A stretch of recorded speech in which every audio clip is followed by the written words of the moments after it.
Протестът е организиран в социалната мрежа Facebook с името Домата на революция. Поканени да присъстват в мрежата бяха повече от 20 000 души, но едва около 400 дойдоха на площада пред парламента.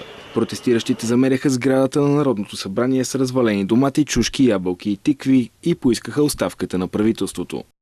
Зад мен виждате протестиращите, които току-що дадоха началото на първата в историята на страната ни доматена революция.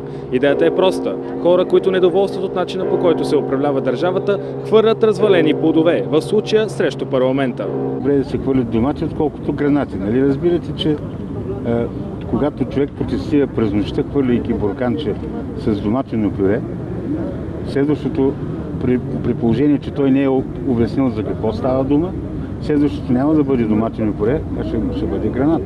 И аз искам точно това да предотвратя.